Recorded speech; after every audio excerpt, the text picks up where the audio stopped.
Capítulo 3. Riesgo moral, la rentabilidad y los orígenes del retraso, negación y defensa. El seguro funciona cuando las compañías de seguros pagan las reclamaciones de manera rápida y justa, pero siempre ha existido un problema con este principio, el problema que los economistas etiquetan como riesgo moral. En el siglo XIX, los aseguradores comenzaron a calificar como riesgos morales aquellos en los que la ocurrencia o magnitud de un riesgo aumentaba debido a personas de mal carácter. En la década de 1960, la economía neoclásica adaptó el concepto para alinearlo con su énfasis en los incentivos.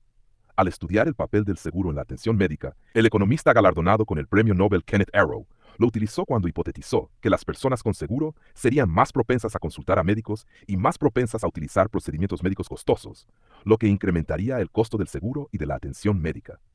Otros economistas criticaron el uso de Arrow del término cargado de valores, argumentando que el riesgo moral tiene poco que ver con la moralidad, y en su lugar es una respuesta racional del individuo a la presencia del seguro, incluso si esto tendría efectos perjudiciales para la comunidad en su conjunto. Pero Arrow, en una lección que las compañías de seguros podrían aprender, argumentó que la moralidad y el comportamiento económicamente racional no son independientes. Judas obtuvo ganancias al traicionar a Jesús, pero incluso los economistas podrían argumentar que el comportamiento fue culpable. Una de las características de un sistema económico exitoso, según Arrow, es que las relaciones de confianza y seguridad entre el principal y el agente son lo suficientemente fuertes como para que el agente no haga trampa, aunque sea un comportamiento económico racional hacerlo. En una relación de principal y agente, una parte tiene libertad para actuar de una manera que afectará a la otra. Los pasos que da el asegurado para evitar o minimizar una pérdida o no hacerlo afectan a la compañía de seguros. Por otro lado, cómo la compañía responde a una reclamación afecta al asegurado. Cuando el asegurado presenta una reclamación, la compañía de seguros tiene un incentivo para retrasar, reducir o negar la reclamación, por la simple razón de que puede quedarse con el dinero a menos que y hasta que tenga que pagar al asegurado. Por lo tanto, la compañía también está sujeta al riesgo moral. La historia del seguro demuestra instancias regulares de compañías de seguros sucumbiendo al riesgo moral de no pagar reclamaciones válidas. En el siglo XIX, las compañías de seguros de vida a menudo se negaban a pagar los beneficios por fallecimiento, argumentando que el asegurado había falseado su estado físico al solicitar la póliza, lo que anulaba la póliza. Las compañías requerían divulgaciones voluminosas pero vagas en la solicitud del seguro para establecer el argumento de falsedad. En la década de 1870, entre las 16 preguntas que la Connecticut Mutual Life Insurance Company hacía a sus posibles asegurados estaban las siguientes. ¿Ha tenido alguna vez alguna de las siguientes enfermedades? Responda, sí o no. Apoplejía, parálisis, locura, epilepsia, dolores de cabeza habituales, convulsiones, tuberculosis, neumonía, pleuresía, difteria, bronquitis, escupir sangre, tos habitual, asma, fiebre escarlatina, dispepsia, cólico, hernia, fístula, hemorroides, afección del hígado, afección del vaso, fiebre intermitente, enfermedad del corazón, palpitaciones, aneurisma, enfermedad de los órganos urinarios, sífilis, reumatismo, gota, neuralgia, hidropesía, escrofulosis, viruela, fiebre amarilla y cáncer o cualquier tumor. ¿Ha tenido alguna otra enfermedad, enfermedad local o lesión personal? En caso afirmativo, ¿de qué naturaleza? ¿Hace cuánto tiempo? ¿Y qué efecto tuvo sobre su salud en general? ¿Existe algún hecho relacionado con su estado físico, historial personal o familiar? ¿O hábitos que no se haya indicado en las respuestas a las preguntas anteriores y que la compañía deba conocer? Si alguna de las respuestas fuera incompleta o incorrecta, la compañía luego podría afirmar que la falsificación anuló la póliza y no tendría que pagar. Por ejemplo, August Baumgart fue presentado con una solicitud similar que preguntaba sobre 37 enfermedades. No reveló que había sido tratado una vez por diarrea y, aparentemente, hemorroides, una enfermedad listada. La omisión fue comprensible. El juez del juicio determinó que Baumgart nunca supo que tenía hemorroides. No importó, dijo la Corte Suprema de Wisconsin, y no importó que la enfermedad no contribuyera a su muerte por neumonía. La compañía de seguros podría aprovechar el error sin saber para negarse a pagar. Como resultado de estos abusos, algunas compañías comenzaron a ofrecer pólizas con cláusulas de incontestabilidad. Después de un periodo de tiempo en que la póliza estuvo vigente, la póliza se volvía incontestable por errores o falsificaciones en la solicitud. Es decir, la compañía no podía negarse a pagar debido al error o la falsificación. Sin embargo, la ventaja de mercado para estas compañías fue insuficiente para controlar el abuso, y las legislaturas estatales respondieron. Ohio promulgó una ley en 1873 que estipulaba que después de que un asegurador recibiera 3 pagos de primas, ya no podía negar el pago debido a tales falsificaciones. En 1906, la Comisión Armstrong de Nueva York investigó el fraude generalizado y los abusos por parte de las compañías de seguros y recomendó una legislación moderna de incontestabilidad. Y en 1946, la Asociación Nacional de Comisionados de Seguros recomendó una legislación modelo que fue adoptada en la mayoría de los estados. Las compañías de seguros de vida sucumbiendo al riesgo moral de fabricar falsificaciones para evitar pagar reclamaciones era común, pero finalmente obvio y fácilmente controlado. El retraso, la negación y la defensa son diferentes.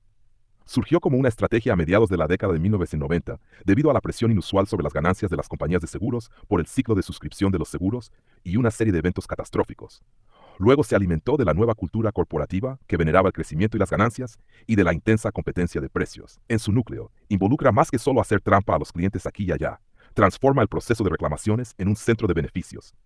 Se supone que las personas en los negocios deben actuar racionalmente al fijar precios y vender sus productos. Las compañías de seguros no lo hacen. En ciclos alternos a lo largo del tiempo, venden mucho de su producto a precios bajos y luego venden más de su producto a precios altos. Los precios altos atraen competencia, que reduce los precios, comenzando el ciclo de nuevo. En un mercado blando, las compañías compiten para vender más seguros, relajan los estándares de suscripción y reducen las tarifas de las primas, por lo que venden más pólizas y pólizas más riesgosas a precios más bajos. El resultado inevitable es que, aunque las primas totales aumenten, también lo hagan las reclamaciones, y a medida que las reclamaciones aumentan, las ganancias disminuyen. Cuando las ganancias disminuyen, el déficit debe compensarse con el superávit de capital de las compañías, por lo que el capital necesario para respaldar nuevas pólizas se agota. Para compensar, las compañías ajustan los estándares de suscripción y aumentan las tarifas, por lo que hay menos seguro disponible, pero los resultados de pérdidas son mejores, un mercado duro. Las ganancias aumentan y el nuevo capital es atraído por las mayores ganancias, por lo que la capacidad para suscribir más pólizas aumenta, comenzando el ciclo de nuevo. La presión para reducir las primas sería peculiar pero comprensible, incluso si tasas de primas más bajas produjeran menores ganancias. Sin embargo, el hecho de que las pérdidas por suscripción no sean toda la historia hace que este comportamiento sea más lógico. Los dólares recolectados por primas se convierten en fondos que la compañía de seguros puede invertir, y el rendimiento esperado de esas inversiones ayuda a determinar cuánto vale la pena acumular esos fondos, incluso a costa de mayores costos por reclamaciones. Cuando los rendimientos de las inversiones son altos, las empresas se dedican a la suscripción basada en flujo de efectivo, o suscripción diseñada menos para generar ganancias en la relación entre primas y reclamaciones, y más para generar fondos que puedan ser invertidos. La mayoría de las aseguradoras invierten la mayor parte de sus activos en bonos. En el caso de las aseguradoras de propiedad y accidentes, aproximadamente 2/3 de sus inversiones están en bonos. Las excepciones son gigantes de la industria como State Farm y Geico, cuyas inversiones son gestionadas por Warren Buffett como parte del portafolio de Berkshire Hathaway, y tienen el doble de sus activos en acciones comparado con otras aseguradoras. Por lo tanto, las tasas de interés afectan en gran medida los rendimientos. Tasas más altas implican mayores rendimientos, y que se necesiten menos activos ahora para cubrir reclamaciones que se pagarán en el futuro.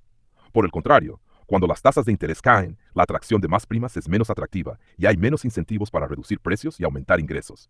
Los ciclos de suscripción de seguros usualmente siguen patrones de 4 a 6 años. Sin embargo, a partir de 1988, este patrón se rompió debido a un mercado blando inusualmente prolongado que se extendió desde 1988 hasta 2000. Las pérdidas por suscripción de la industria fueron de 10.2 mil millones en 1987 y 11.8 mil millones en 1988. Luego casi se duplicaron en 1989 y 1990. Saltaron a 36.3 mil millones en 1991 y no bajaron de 17.1 mil millones durante los 5 años siguientes. Este mercado blando prolongado puso las ganancias de las compañías bajo una presión inusual. La presión fue particularmente pronunciada en los seguros de automóviles. El All Industry Research Advisory Council, ahora el Insurance Research Council, realizó un extenso estudio de reclamaciones de autos en 1987 y concluyó que el costo de las lesiones aumentó un 140% en la década anterior. Esto fue más de la mitad por encima de la tasa de inflación, con gran parte del aumento impulsado por el aumento de los costos médicos. Al mismo tiempo que el ciclo de suscripción y el aumento de los costos médicos reducían las ganancias, la naturaleza intervino y empeoró la situación. Una serie de desastres naturales aumentaron las pérdidas, redujeron las ganancias y agotaron el capital de manera dramática. El huracán Hugo en 1989 y el huracán Andrew en 1992, el terremoto de San Francisco en 1989 y el terremoto de Northridge en 1994, y los incendios forestales en el condado de Santa Bárbara, California, en 1990, en Oakland, California, en 1991, y en los condados de Orange y Los Ángeles en 1993, impusieron pérdidas para las cuales las compañías tenían reservas inadecuadas. Cada una de estas catástrofes fue devastadora y tuvo su efecto en las compañías y el mercado de seguros. El huracán Andrew fue, hasta el huracán Katrina en 2005, el desastre natural más costoso registrado en Estados Unidos. Andrew tocó tierra cerca de Homestead, Florida, con vientos sostenidos de aproximadamente 150 millas por hora. No se pudieron medir los vientos máximos porque destruyeron los dispositivos de medición. El huracán fue responsable de 40 muertes, destruyó más de 120,000 hogares y su costo económico totalizó 30,000 millones. Los efectos en la industria aseguradora fueron devastadores. Aproximadamente 16.000 millones del total de pérdidas fueron cubiertos por seguros. Se presentaron más de 600.000 reclamaciones y se reportó que una cuarta parte de los ajustadores de seguros del país se concentraron en la zona del huracán para manejar las reclamaciones. Allstate sufrió una pérdida de 2.7 mil millones y State Farm 2.1 mil millones. El volumen de reclamaciones excedió los fondos que las compañías habían reservado para cubrir las pérdidas. 11 empresas se declararon en bancarrota y otras 30 perdieron el 20% o más de su excedente. El terremoto de Northridge, ocurrido 2 años después, también impuso enormes cargas a la industria aseguradora. El sismo tuvo lugar el 17 de enero de 1994, con una magnitud de 6.7 en la escala de Richter. Más de 300.000 edificios fueron destruidos o dañados y hubo daños masivos en autos e infraestructura. Se presentaron un total de 600.000 reclamaciones y las pérdidas cubiertas totalizaron más de 15.000 millones. Las pérdidas superaron con creces el monto de las primas recaudadas para la cobertura de terremotos. State Farm, por ejemplo, pagó 3.5 mil millones en 117.000 reclamaciones, habiendo recaudado solo 1.2 mil millones en primas. Farmers pagó 2 mil millones en 36.000 reclamaciones, 4 veces el monto que había recaudado en primas. El mercado blando de finales de los años 80 y principios de los 90, junto con los impactos a las ganancias y el capital debido a la serie de desastres naturales durante el mismo periodo, impulsaron nuevas estrategias corporativas. La respuesta de Farmers fue la más evidente. AM Best, la agencia calificadora más reconocida en la estabilidad financiera de las compañías de seguros, bajó la calificación de calidad de Farmers, debido a que las pérdidas de Farmers redujeron su excedente de capital, y por lo tanto su capacidad para reservar fondos para posibles pérdidas. La empresa necesitaba recaudar 1.6 mil millones adicionales o dejar de emitir nuevas pólizas. Parte de la pérdida se compensó con la venta de 375 millones en acciones preferentes el año posterior a Northridge, pero el principal medio de recuperación fue un programa llamado Bring Back a Billion. Recuperar 1.000 millones. Leo E. Dennis Jr., CEO de Farmers, dijo a los empleados: cada uno de nosotros debe hacer su parte para ayudar a restaurar el excedente y, en última instancia, mejorar nuestra calificación en AM Best. Este mandato se aplicaba a todos los empleados, incluidos los encargados de reclamaciones, quienes debían firmar formularios individuales comprometiéndose con el objetivo. Para estos empleados, la forma de recuperar 1.000 millones era reducir costos, siendo los costos de reclamaciones la mayor parte. A cada línea de seguros se le asignó su propia meta para reducir su índice combinado. Allstate siguió un camino diferente. Tras el mercado duro de mediados de los años 80, Allstate adoptó una estrategia extrema de mercado blando, redujo los estándares de suscripción y expandió su base de agentes para aumentar su cuota de mercado. Los resultados fueron evidentes en el libro de negocios de Allstate. Entre 1985 y 1990, su participación en el mercado de seguros de autos privados creció del 10.4% al 2.4%, y su participación en el mercado de seguros para propietarios de viviendas aumentó del 9.6% al 2.4%. Sin embargo, todo esto tuvo un costo en las ganancias y, por ende, en las reservas. Sus ingresos operativos antes de impuestos cayeron de 415 millones en 1988, cuando aún fluían las ganancias del mercado duro, a 41 millones al año siguiente, y registró una pérdida de 380 millones en 1990. Los desastres naturales impusieron más pérdidas. En total, las pérdidas ascendieron a casi 2.000 millones en 1992, el año del huracán Andrew, y 330 millones en 1994, en parte debido al terremoto de Northridge. Aún más importante fue la decisión de separar a Allstate de su conexión histórica con Sears. Allstate comenzó como un complemento del catálogo de Sears. En 1930, el corredor de seguros Carl Odell, mientras jugaba bridge con su vecino Robert E. Wood, CEO de Sears, sugirió que una forma económica de vender seguros sería a través del correo directo y el catálogo de Sears. Sin embargo, a principios de los años 90, Sears decidió enfocarse en su negocio principal de venta minorista y deshacerse de sus 3 subsidiarias de servicios financieros: bienes raíces, Coldwell Banker, la corredora y tarjetas de crédito Dean Witter Discover y Allstate. En 1993, Sears realizó una oferta pública inicial, IPO, para vender el 20% de Allstate, y en 1995 distribuyó el 80% restante entre sus accionistas. En parte gracias a la afluencia de nuevo capital, Allstate inició un periodo de mayor rentabilidad. Sus ingresos operativos crecieron constantemente durante 5 años después de 1994, el año del terremoto de Northridge, y sus ganancias oscilaron entre 1.1 mil millones y 4.8 mil millones durante la siguiente década, tanto en mercados duros como blandos. El abogado y crítico de Allstate, David Berardinelli, señala otra coincidencia de eventos. Después de que Allstate logró su independencia de Sears, las recompensas a sus ejecutivos bajo esquemas de compensación por incentivos comenzaron a depender de la rentabilidad de la compañía. Fue en ese momento cuando Allstate contrató a la consultora de gestión McKinsey & Company para rediseñar sus prácticas de reclamaciones con el objetivo de hacerlas más rentables. Allstate no fue única en su nuevo enfoque hacia el precio de las acciones y el valor para los accionistas.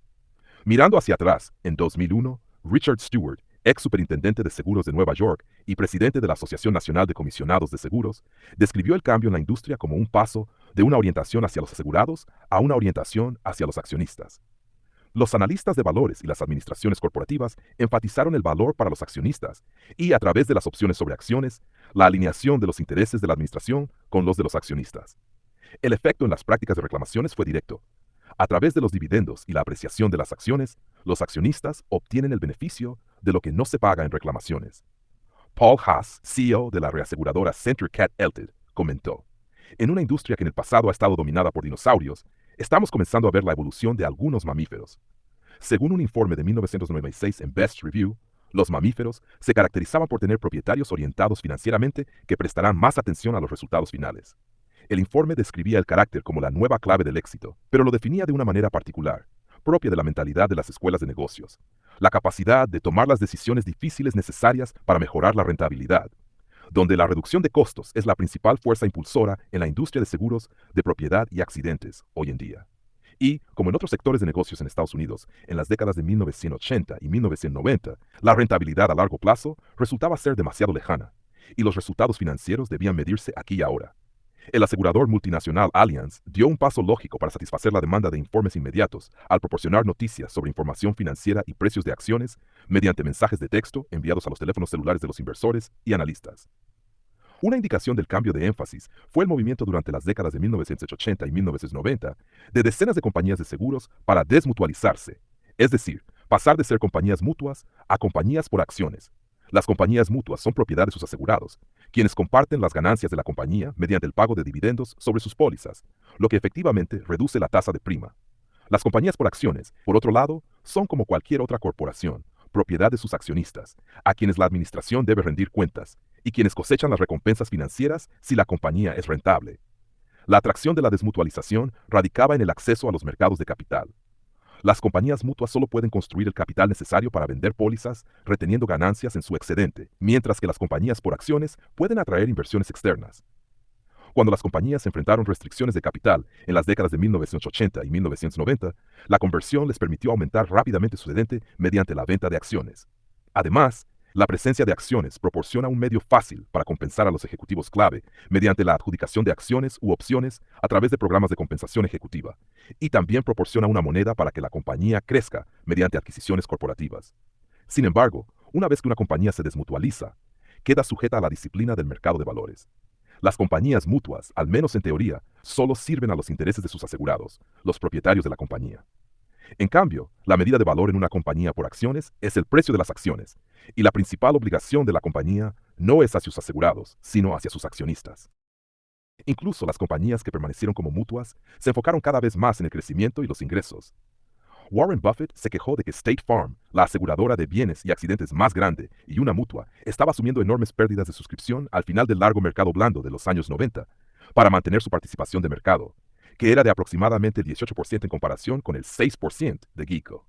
Liberty Mutual se ha convertido en la sexta aseguradora de bienes y accidentes más grande mediante la adquisición de otras compañías, incluidas Ohio Casualty y Safeco, aunque como mutua no tiene inversores, sí cuenta con un departamento de relaciones con inversores. La estrategia de State Farm ejemplifica la intensa guerra por la participación de mercado, librada principalmente mediante la reducción de precios, que estalló en la década de 1990 en el segmento de seguros de automóviles, el más grande del sector de seguros de bienes y accidentes, lo que exacerbó la presión financiera sobre las compañías. La competencia de precios fue impulsada por una nueva flexibilidad en el establecimiento de tarifas de primas. Desde el auge de los seguros en el siglo XIX hasta la decisión de la Corte Suprema de Estados Unidos, en el caso Southeastern Underwriters Association, en 1944, las compañías de seguros habían formado carteles para fijar los precios de las primas, a veces bajo la supervisión nominal de los reguladores estatales. Sin embargo, según un tratado líder en seguros, la regulación de primas no era ni vigorosa ni efectiva. Cuando la Corte determinó que los seguros podían ser regulados por el gobierno federal como parte del comercio interestatal, la industria de seguros y los reguladores estatales presionaron al Congreso para que promulgara la ley McCarran-Ferguson, que permitió a los estados anticiparse a la regulación federal de los seguros, convirtiendo a la industria de seguros y a las grandes ligas de béisbol en las únicas dos industrias exentas de las leyes federales antimonopolio. En menos de 6 años, casi todos los estados adoptaron regulación en el área de tarifas, típicamente mediante legislación que establecía oficinas de clasificación.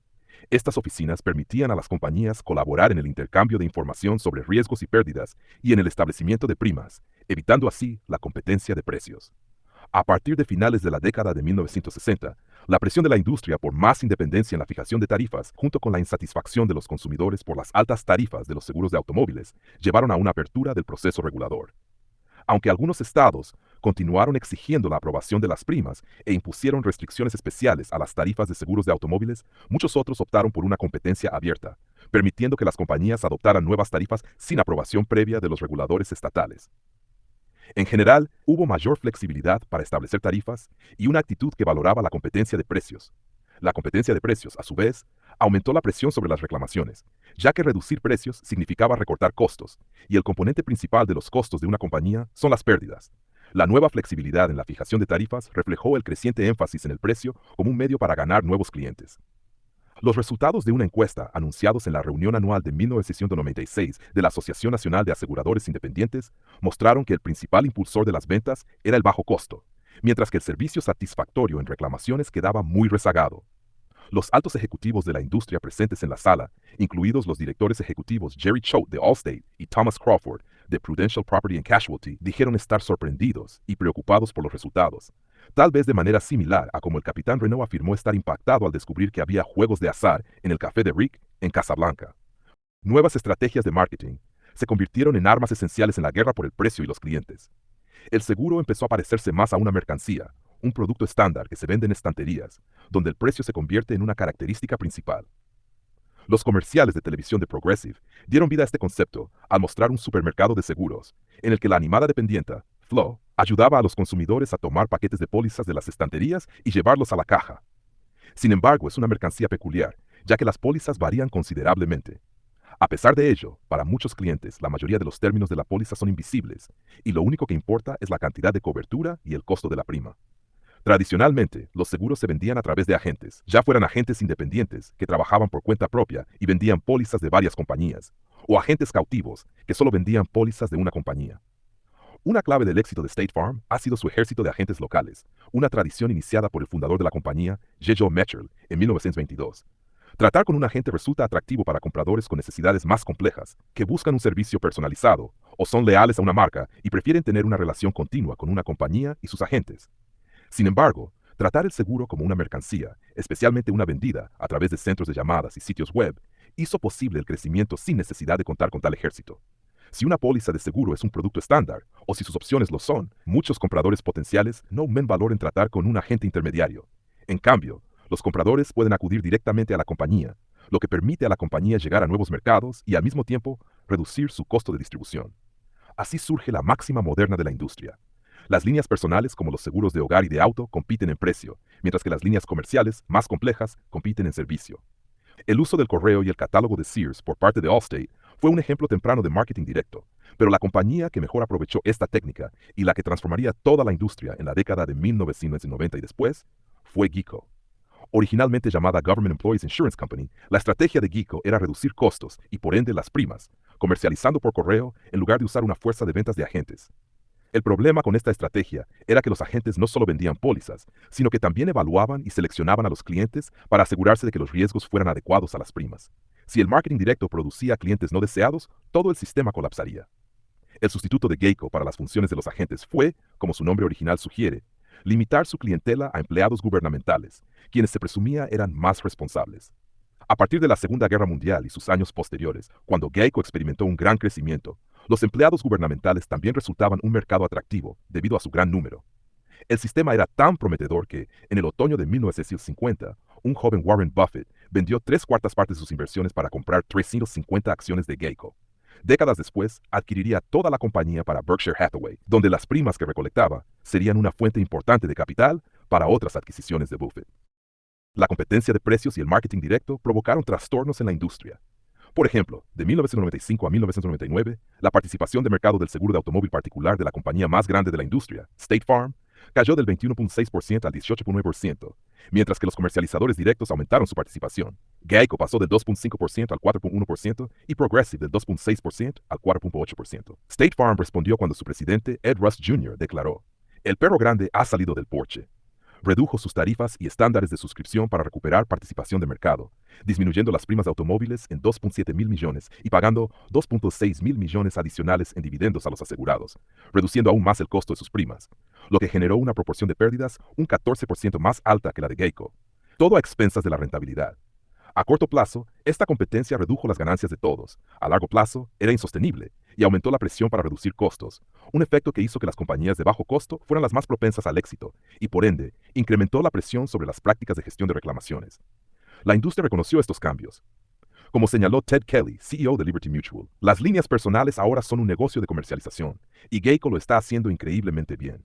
En 1999, Allstate cambió su estrategia de marketing con el objetivo de reducir gastos anuales en 600 millones mediante la eliminación del 12% de su fuerza laboral, la expansión en centros de llamadas y ventas por Internet, y alejándose de su histórica dependencia de agentes de la compañía. En 2007, una de cada 20 páginas web de compañías de seguros ofrecía compras en línea. Un año después, una de cada 4 lo hacía, y casi todas al menos ofrecían cotizaciones en línea.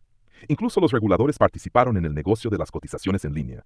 En 2008, el Departamento de Seguros de Massachusetts, tratando el seguro como una mercancía, estableció un sitio web que permitía a los consumidores comparar precios de seguros de automóviles, proporcionando su código postal, los años que llevaban con licencia, el tipo de vehículo, su historial de conducción y la cobertura deseada. El cambio hacia el marketing directo y el crecimiento de la competencia de precios para atraer nuevos clientes impulsaron lo que el ex CEO de Allstate, Edward Liddy, más tarde elegido por el gobierno federal para dirigir AIG después del rescate gubernamental del gigante asegurador, llamó una carrera armamentista publicitaria. Las compañías de seguros siempre han publicitado, y a través de su publicidad han posicionado tanto a la empresa como a su producto. Gran parte de la publicidad inicial e icónica de seguros se centró en la seguridad proporcionada por la compañía, particularmente en relación con el pago de reclamaciones. En un anuncio de Harper's Weekly del 24 de abril de 1869, la Travelers Insurance Co. de Hartford promocionaba su historial de reclamaciones. Más de 10.000 reclamaciones de asegurados por muerte o lesiones por accidente han sido pagadas, mostrando el valor del seguro contra accidentes, incluyendo, curiosamente, el pago a Mr. Chaz M. Rogers, cuyo misterioso asesinato causó tal sensación. El precio no era irrelevante. El anuncio también prometía: una póliza cuesta muy poco, pruébela. Dos de los lemas más famosos en la historia de la publicidad estadounidense enfatizan las promesas de las compañías de seguros de brindar seguridad. El de Allstate, "You're in good hands with Allstate", acompañado de la imagen de manos protectoras, creado por Davis W. Ellis, gerente general de ventas de Allstate en 1950. Y el de State Farm, "Like a good neighbor, State Farm is there", con un ingenioso jingle escrito en 1971 por un entonces poco conocido compositor llamado Barry Manilow. Más recientemente, Allstate contrató al actor Dennis Haysbert, quien proyecta una presencia cálida y confiable gracias a su interpretación del presidente David Palmer en la serie de televisión de Fox 24, para transmitir el mensaje de que la seguridad y la confianza son el compromiso de Allstate. La popular campaña de Liberty Mutual sobre la responsabilidad tiene el mismo objetivo, con comerciales basados en el tema de Pay It Forward, mostrando actos de bondad al azar que culminan en la línea. Cuando una compañía de seguros lo hace, se llama Liberty Mutual. Incluso Geico, ocasionalmente, se suma a esta tendencia, con historias de clientes reales sobre el servicio de reclamaciones de la empresa contadas de manera humorística por celebridades como James Lipton, Phyllis Diller o Mrs. Butterworth. Pionera en este enfoque, Geico se ha posicionado cada vez más como una compañía moderna, además de confiable. Con sus geckos, hombres de las cavernas y una combinación de celebridades y personas reales, Geico ha aumentado su reconocimiento publicitario a más de 9 de cada 10 compradores, significativamente más que State Farm o Allstate. Incrementó la adquisición de nuevos clientes a un ritmo casi un 50% más alto que otras compañías y aumentó su participación de mercado en seguros de automóviles particulares del 5.1% al 7.2% entre 2003 y 2007, ubicándose en tercer lugar general.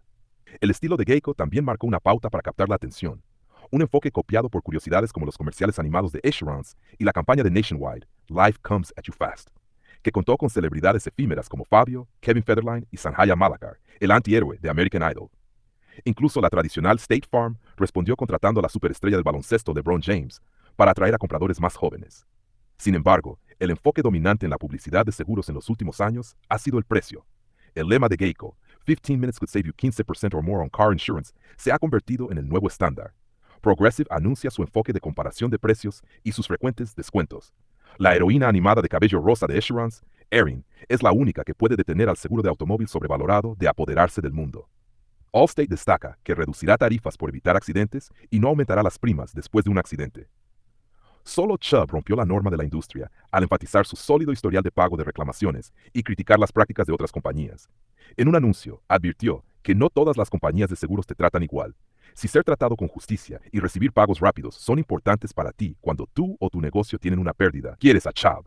Y en otro citó un artículo de la revista Worth que afirmaba: la mejor característica de Chubb es su historial de 3 décadas pagando reclamaciones que otras compañías podrían rechazar.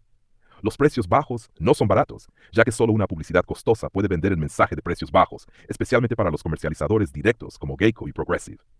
La publicidad en televisión es particularmente cara, pero también necesaria.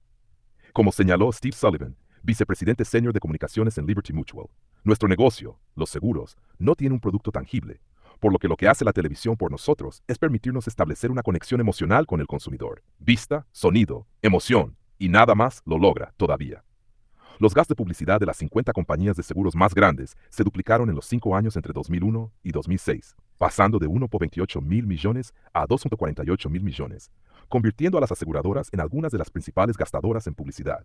En la lista de 2008 de Advertising Age de megamarcas, las mayores gastadoras en publicidad, Geico ocupó el puesto número 13 con 619 millones, State Farm el número 17 con 436 millones y Allstate el número 30 con 362 millones. Los mayores gastadores son las empresas de telecomunicaciones, con Verizon en el primer lugar y AT&T en el segundo, con gastos de 2,2 mil millones y 2,0 mil millones respectivamente. Capítulo 4. McKinsey redefine el juego, reclamos como un centro de beneficios. El prolongado mercado de suscripción flexible que comenzó en 1988, los impactos de desastres naturales a finales de los años 80 y principios de los 90, el aumento de los costos médicos y otras fuentes de reclamos, la creciente importancia de la competencia en precios y la nueva obsesión por las ganancias y el crecimiento, prepararon el terreno para la transformación de las prácticas de manejo de reclamos y el auge de la estrategia de retrasar, negar y defender. Fue McKinsey & Company, la gigantesca firma de consultoría que rediseñó gran parte del mundo corporativo, quien sirvió el banquete. El plato principal, violar el principio fundamental del manejo de reclamos al redefinir el proceso como un centro de beneficios. Uno de los principios de McKinsey es que la firma nunca vende, es decir, no hace lo que hacen sus clientes empresariales, como publicitar y promocionar sus servicios a clientes potenciales. Sin embargo, la firma se promociona agresivamente mediante la publicación de una revista semi-especializada, The McKinsey Quarterly, apoyando un centro de investigación económica, el McKinsey Global Institute, publicando informes y fomentando la publicidad a través de la prensa y el boca a boca en la comunidad corporativa. Con una notable falta de pudor, uno de los documentos técnicos de la firma sobre la industria de seguros, Factory and Firm, The Future of Claims Handling, ofrece la mejor retrospectiva de la transformación del proceso de reclamos que incrementó las estrategias de retrasar, negar y defender, así como del papel de McKinsey en ese cambio. La historia comienza con el proceso tradicional de manejo de reclamos, en el que los ajustadores de reclamos tenían una autonomía sustancial para realizar su trabajo y autoridad para resolverlos. En los años 70, afirma McKinsey, los reclamos se consideraban en gran medida un arte, con los gerentes senior de reclamos como artesanos merecedores de gran libertad y amplitud. Algunos creían que esto representaba poco riesgo, porque el resultado estaba realmente determinado por las decisiones de suscripción tomadas meses o años antes.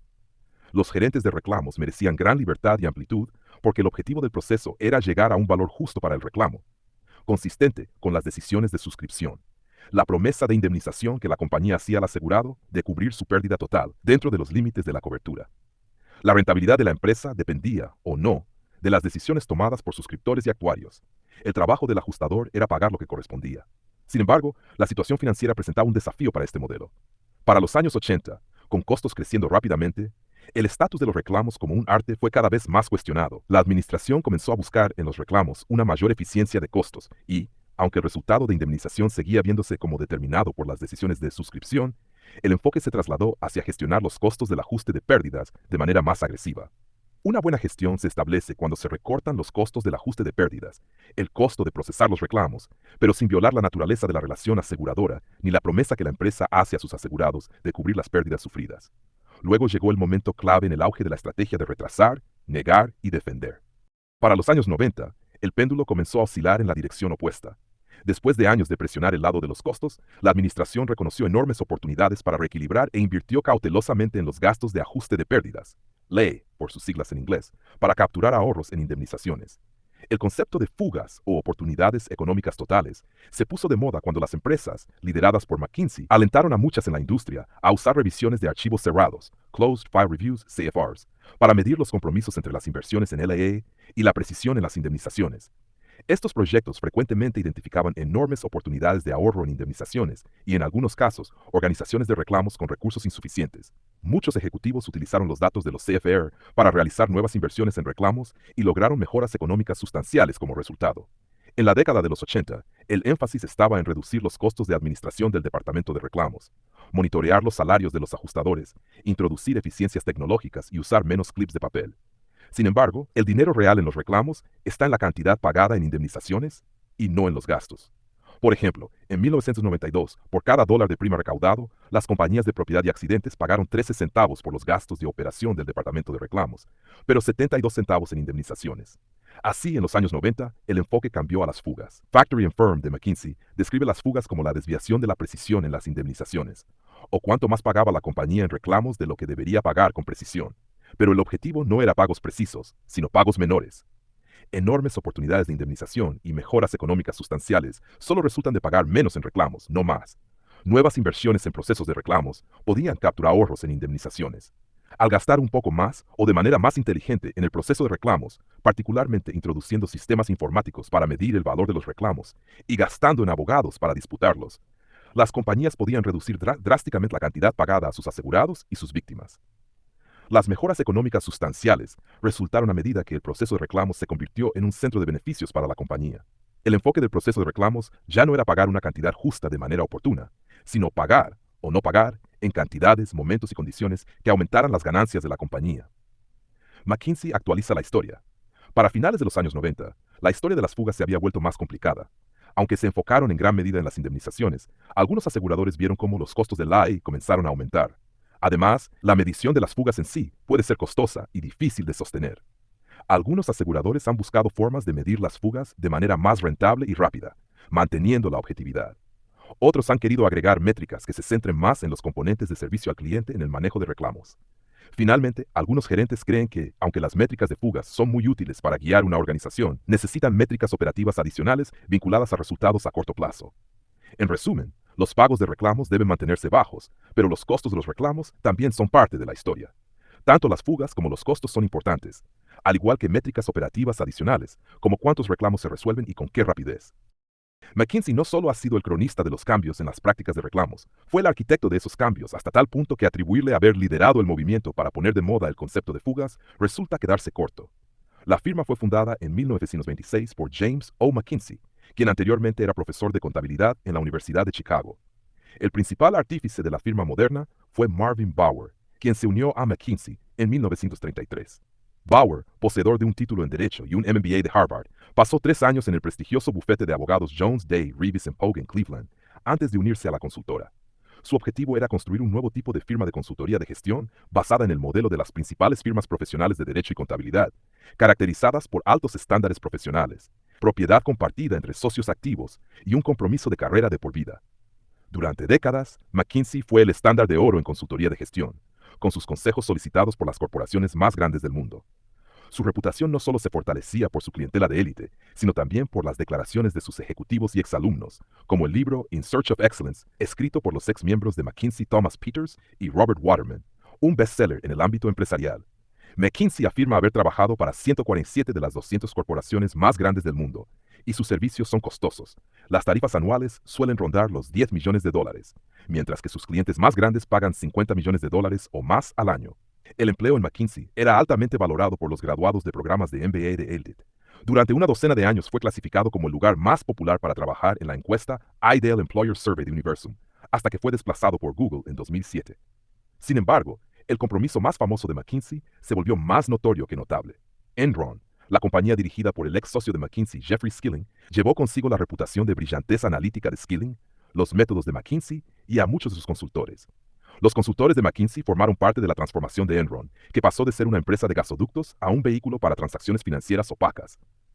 Antes del colapso de la empresa, The McKinsey Quarterly elogió a los nuevos petropreneurs de Enron, capaces de construir una mejor trampa para ratones, y emitir un llamado de atención a la industria petrolera mediante habilidades de intermediación y gestión de riesgos y el despliegue de fondos fuera de balance. McKinsey desplegaba equipos de intensos MBAs en sus proyectos. Sin embargo, la perspectiva de un análisis tan riguroso no siempre era bienvenida en la línea de gestión, como describió la revista Fortune sobre la llegada de un proyecto de McKinsey. Comienza como un rumor de destrucción inminente, como cuando un huracán de categoría 5 aparece por primera vez en un radar como una mancha frente a la costa oeste de África. Estuve en una reunión con Chuck, dirá alguien, con los ojos bajos para ocultar su expresión, y mencionó algo sobre McKinsey. Lo que McKinsey ofrecía, sin embargo, era un método analítico que supuestamente les permitía analizar y mejorar los negocios de una empresa mejor que las personas que los gestionaban día a día. Sin embargo, para el cambio de siglo, el atractivo de involucrar a consultores de gestión en todos los aspectos del negocio de una corporación había disminuido, tanto por el considerable costo como por los resultados cuestionables. Volvió a surgir la idea de que las personas involucradas en un negocio conocían más sobre él que un grupo de MBAs inflados con grandes egos que cobran mucho para decirles a los ejecutivos lo que ya deberían saber, como lo expresó un director ejecutivo. Con el tiempo, la percepción del valor limitado y el gran costo alcanzó a la industria de la consultoría. Muchos clientes redujeron sus proyectos y los consultores, a su vez, recortaron gastos y personal. El enfoque de McKinsey aplicado a los reclamos de seguros comienza acumulando la mayor cantidad posible de información sobre una empresa y su contexto, obtenida de tantas fuentes como sea posible. Esto permite a sus consultores, que son externos a la industria, compensar su falta de experiencia. Luego, los consultores describen todos los problemas potencialmente involucrados en el negocio y definen el problema a resolver. Una vez identificados los hechos y definidos los problemas, los consultores generan una hipótesis inicial. Curiosamente, los consultores de McKinsey, tal vez nuevos en la industria y habiendo realizado solo una revisión preliminar de los antecedentes y definición de problemas, proponen la solución al problema de la empresa antes de realizar la mayor parte del trabajo. El objetivo, como lo explicó el ex socio de McKinsey, Ethan Raziel, es resolver el problema antes de empezar. Esta hipótesis inicial debe ser probada, posiblemente reformulada o incluso rechazada, pero se convierte en la hoja de ruta para resolver el problema del cliente. Cada problema de consultoría es diferente, pero ninguno es completamente único. McKinsey tiene una vasta experiencia acumulada de proyectos previos y emplea un conjunto de herramientas y técnicas que usó con particular efectividad en trabajos para Allstate, State Farm, Farmers, Liberty Mutual y otras compañías de seguros. Una de estas herramientas es identificar los factores clave, es decir, los elementos más importantes que afectan el problema del cliente. Otra técnica es el enfoque en el rediseño de procesos centrales, también llamado rediseño de procesos empresariales o reingeniería, que en su aplicación en Allstate se convertiría en rediseño del proceso central de reclamos o CCP-Error. Este enfoque concibe un negocio como compuesto por un pequeño número de procesos centrales, como el desarrollo de nuevos productos o la generación y cumplimiento de pedidos, en lugar de unidades funcionales tradicionales, como investigación y desarrollo, manufactura y mercadeo, y luego replantea esos procesos para maximizar los objetivos de la empresa. La fase final de cualquier proyecto de consultoría es la implementación, y McKinsey es riguroso en este aspecto. Los consultores a menudo son criticados por generar grandes ideas que no pueden ponerse en práctica, pero McKinsey normalmente insiste en que parte de su responsabilidad es crear un plan detallado para implementar sus ideas, desde la aprobación y dirección en los niveles más altos de la gerencia hasta el nivel más bajo de detalle. No solo qué debería pasar, sino qué pasará, cómo y quién lo hará. Aunque los proyectos varían en alcance, un rediseño importante, como el que McKinsey llevó a cabo en Allstate y otras compañías de seguros, es un proyecto de varios años cuyos efectos perduran durante décadas. El objetivo es un rediseño sin moderación, como argumentó un artículo de McKinsey con ese título. Cualquier esfuerzo de rediseño, lo suficientemente grande como para producir un impacto significativo en los resultados, debe generar y mantener una masa crítica de cambios en la cultura de la organización. Los verdaderos esfuerzos de rediseño nunca se completan realmente. En la década de 1980, McKinsey probablemente había asesorado a varias compañías de seguros, incluidas State Farm, Hartford y USAA, United Services Automobile Association. De acuerdo con la línea de tiempo presentada en su documento Factory and Firm, estos proyectos probablemente se enfocaron en lograr eficiencias en los costos de procesamiento de reclamos. Con esa experiencia y unos meses de recopilación de datos, los consultores de McKinsey aplicaron sus sistemas para rediseñar los procesos de reclamos de Allstate. Identificaron los problemas clave en niveles descendentes de generalidad. Los objetivos generales del rediseño de procesos centrales fueron: 1. Construir una organización centrada en el cliente con niveles de servicio iguales o superiores a los de la competencia. 2. Rediseñar actividades y procesos centrales para mejorar significativamente la competitividad económica de Allstate en el mediano y largo plazo. 3. Desarrollar una estructura organizativa para la oficina central y las oficinas de campo que brinde una ventaja competitiva, convirtiéndose en un asegurador de bajo costo y con una amplia base para el nivel de servicio seleccionado por segmento de cliente. A este nivel de generalidad, los objetivos parecen inobjetables e incluso loables. Una gran empresa debería esforzarse por brindar un servicio igual o mejor que el de nuestra competencia. Al menos un tribunal que revisó algunos de los documentos de McKinsey y los manuales de Allstate que se basaban en ellos, concluyó que, a menos que se interpreten las palabras de una manera inverosímil y poco probable, carecían de una naturaleza siniestra. Sin embargo, a medida que McKinsey desarrolló su hipótesis con más detalle e implementó el rediseño, sus efectos se hicieron más evidentes. Los elementos de la hipótesis para el rediseño se basaron en los factores clave de valor en el proceso de reclamos. Una hipótesis que fue detallada desde el inicio de la colaboración de McKinsey y que se confirmaría durante toda la implementación del CCPR. McKinsey estableció el principio básico: nuestro objetivo de cambio es redefinir las reglas del juego, para cuestionar, mejorar y alterar radicalmente todo nuestro enfoque hacia el negocio de los reclamos. Las reglas del juego se alterarían radicalmente al convertir el proceso de reclamos en un elemento clave para aumentar las ganancias de Allstate, y en cada paso el enfoque estaría en reducir las cantidades pagadas a los asegurados y a las víctimas de accidentes. Cada elemento del proceso de reclamos sería transformado. El entendimiento aceptado hasta ese momento era que las gravedades, el promedio pagado en reclamos, eran el costo de hacer negocios. El nuevo enfoque de McKinsey era: podemos y debemos gestionar componentes específicos de las gravedades para brindar un mayor apoyo financiero a la empresa. ¿Cómo se gestionaría esto?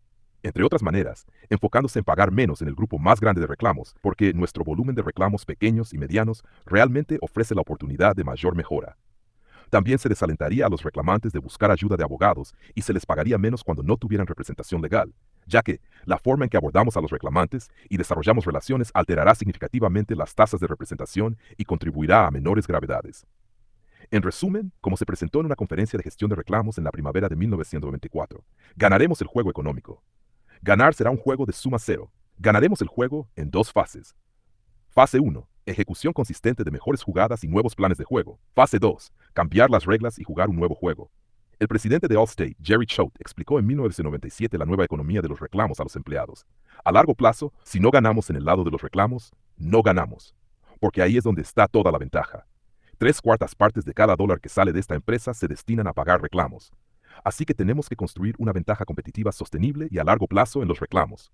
Es así de simple.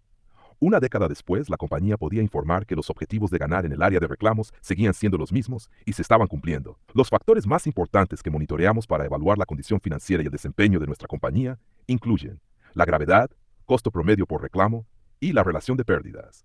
Nuestra proporción combinada de propiedad y responsabilidad, la relación entre los pagos de reclamos y los gastos frente a las primas, ha estado por debajo del 90% en los últimos 2 años, una indicación subyacente de nuestra capacidad y compromiso con el valor para los accionistas. El CCPR era un proceso continuo, diseñado para integrarse en el ADN de Allstate y evolucionar con el tiempo, ya que los esfuerzos de rediseño verdaderos nunca se completan del todo.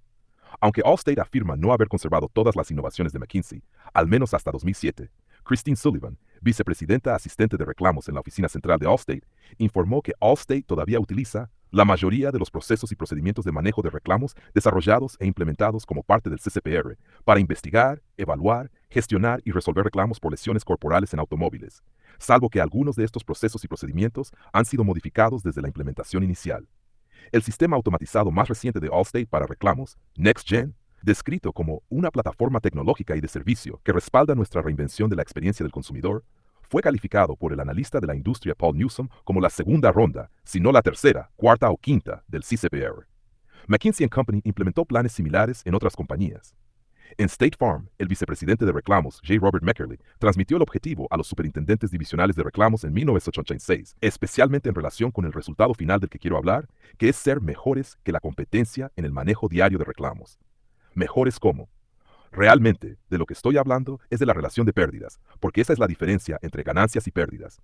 Y si nuestra competencia liquida reclamos por menos dinero del que nosotros lo hacemos, tenemos una buena posibilidad de ser no competitivos. Ahora bien, todos ustedes saben que las pérdidas son una función de la frecuencia y la gravedad.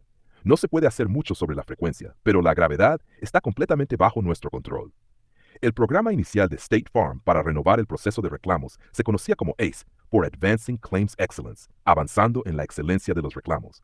Sin embargo, ACE era solo uno de varios programas en operación simultáneamente o a lo largo del tiempo. Las versiones incluían Fire ACE para seguros de vivienda, Auto ACE para reclamos por lesiones corporales en automóviles y Estimatics ACE para daños materiales en automóviles.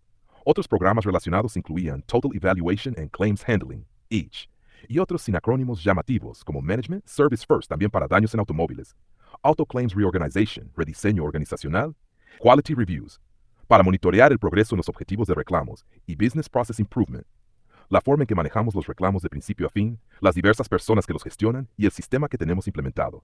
El propósito de ACE era el mismo que el del CCPR de Allstate. Las definiciones básicas de ACE incluían déficit. El déficit de calidad es la diferencia cuantificable entre lo que se pagó y lo que debería haberse pagado para cerrar un archivo. No existía una definición comparable de exceso, para los casos en los que se pagó demasiado poco en un reclamo. Según un informe de actualización del programa en 2000, existen considerables oportunidades en el área de pagos por pérdidas. Si AES determina que hay un déficit del 12% en los pagos de reclamos a nivel nacional y logramos reducir ese déficit al 10%, habremos recuperado 2.000 millones en ahorros. Frank Comella, consultor senior en reclamos generales de automóviles y líder de ACE, explicó cómo ACE implementaría sus objetivos. Cuando llegamos al momento de la liquidación de pérdidas, surgen preguntas, particularmente sobre pagos excesivos. Por ejemplo, puedes tener buenas tendencias en el costo promedio pagado, pero una revisión detallada de los archivos indica que podríamos estar pagando demasiado. Recuerden, nuestro objetivo es pagar la cantidad adecuada. El objetivo de State Farm es pagar la cantidad adecuada en los reclamos, pero las preguntas que surgen sobre los pagos excesivos y no sobre pagos insuficientes cuando una revisión de archivos indica que la empresa está pagando demasiado y nunca demasiado poco. La predicción de Comella se confirmó al analizar los datos. Una revisión de archivos cerrados en una región reportó el porcentaje de fugas, pagos de reclamos superiores a lo que podrían haberse pagado, y oportunidades, el monto por el cual las ganancias de State Farm podrían incrementarse al reducir los pagos. En los reclamos por lesiones corporales, un 12.5% de fugas, lo que costó 30 millones. Un 10.7% en protección contra lesiones personales sin culpa, lo que costó 15 millones. Y un 5.8% en daños materiales, lo que costó 18 millones. Para State Farm, al igual que para Allstate y otras compañías, los programas específicos y sus nombres iban y venían, pero los cambios que implementaron eran evolutivos y permanentes. Frank Comella declaró: a largo plazo, después de superar esta curva de aprendizaje, el objetivo del grupo ACE al que pertenezco es quedarnos sin trabajo.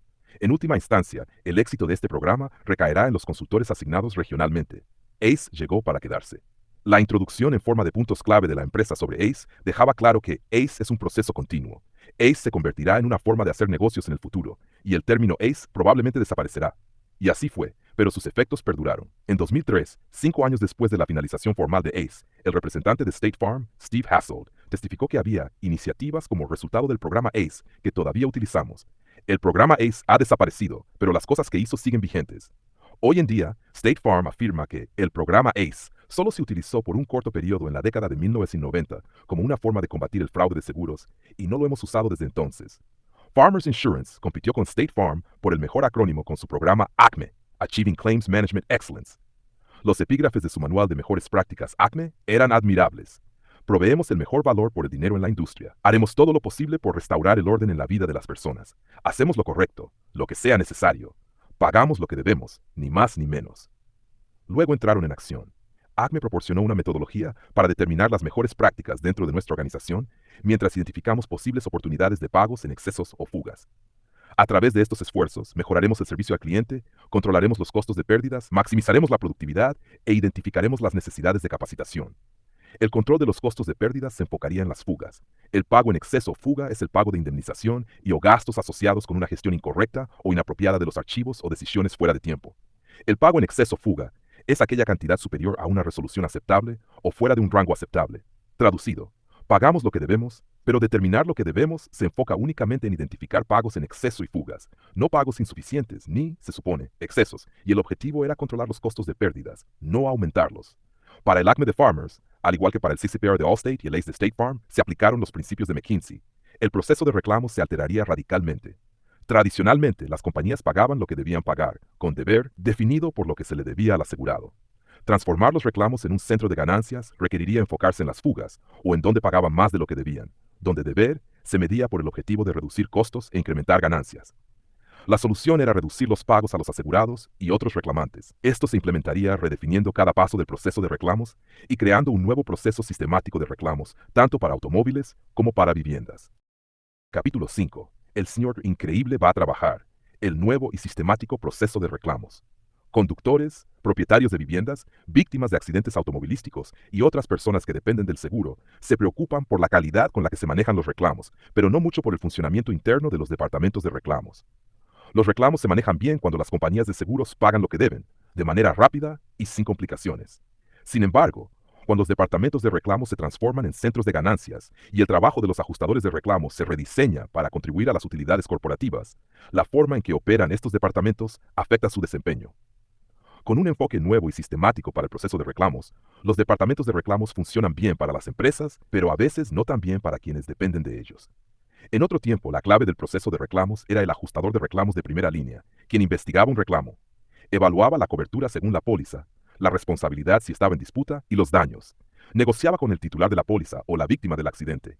Y si el reclamo llegaba a litigio, trabajaba con los abogados. El ajustador era un hombre de reclamos, literalmente, con frecuencia un veterano del ejército con algo de formación universitaria que había terminado en el sector de seguros en lugar de la contabilidad, la enseñanza o las ventas. Ser ajustador de seguros era un trabajo atractivo que permitía iniciativa. Como Claims Magazine elogió sobre la mejor representación de un ajustador de reclamos en una película, Barton Keyes, interpretado por Edward G. Robinson en Double Indemnity, uno se pregunta cuántos jóvenes que regresaron a casa en 1944 y 1945 eligieron sus profesiones después de escuchar a Keyes intentar reclutar al personaje de Fred McMurray, un agente de seguros, como su asistente con este discurso. El trabajo del que hablo requiere cerebro e integridad. Requiere más agallas que las que tienen 50 vendedores. Es el trabajo más caliente del negocio. Para mí, un hombre de reclamos es un cirujano. Ese escritorio es una mesa de operaciones. Y esos lápices son bisturís y cinceles óseos. Y esos papeles no son solo formularios y estadísticas y reclamos de compensación. Están vivos, están llenos de drama, de esperanzas retorcidas y sueños torcidos. Un hombre de reclamos es un doctor, un sabueso, un policía, un juez, un jurado, un padre y un confesor, todo en uno. Hasta la década de 1970, la mayoría de los ajustadores ejercían una gran cantidad de discreción. El ajustador veía su trabajo como resolver los reclamos por un monto justo. El entendimiento común, como lo reportó el sociólogo Lawrence Ross en su estudio sobre ajustadores, era: cerramos el caso con todos contentos, pagando lo que vale el reclamo. La equidad era el objetivo incluso en los reclamos de responsabilidad, cuando el reclamante no era el titular de la póliza. Ross citó un sentimiento típico: no estamos en el negocio de estafar al público, no lo siento así. Si sabemos que vale 20,000 votos, entonces paguemos 20,000. El hombre de reclamos cuyo trabajo exige inteligencia, integridad y valentía es ahora mucho menos evidente, porque la mayoría de los ajustadores están más vinculados a la oficina y a la computadora, y están sujetos a sistemas elaborados que dirigen su trabajo. El ajustador actual es menos a menudo un defensor del trato justo al consumidor, ya que con frecuencia se le exige conformarse a las demandas del sistema de procesamiento de reclamos y se le evalúa en función de su conformidad con dicho sistema, incluyendo de manera explícita o implícita el monto pagado o no pagado en reclamos. La representación cinematográfica contemporánea del ajustador proviene de la sátira animada Los Increíbles. Bob Parr, el superhéroe retirado conocido anteriormente como Mr. Increíble, trabaja en la monotonía de una oficina bajo las reprimendas de su supervisor tacaño, Gilbert Hoof. Parr no entiende el nuevo rol del ajustador. Cuando explica su concepción del trabajo, se supone que debemos ayudar a las personas. Su jefe Hoof lo corrige. Se supone que debemos ayudar a nuestra gente, empezando por nuestros accionistas, Bob. La única escapatoria de Parr, disponible solo para los superhéroes de cine, es subvertir el sistema ayudando realmente a los reclamantes, como se queja Hoof, explotando cada vacío legal, esquivando cada obstáculo, penetrando la burocracia. Los ajustadores de seguros forman parte de los ejércitos de burócratas y trabajadores de oficina que integran las modernas corporaciones y gobiernos. Como los soldados en todos los ejércitos, los ajustadores, o representantes de reclamos, como los llama la industria, tienen diferentes funciones y rangos. Algunos ajustadores altamente capacitados y bien remunerados investigan y resuelven reclamos multimillonarios que involucran incendios en edificios comerciales. Otros procesan reclamos rutinarios derivados de choques menores.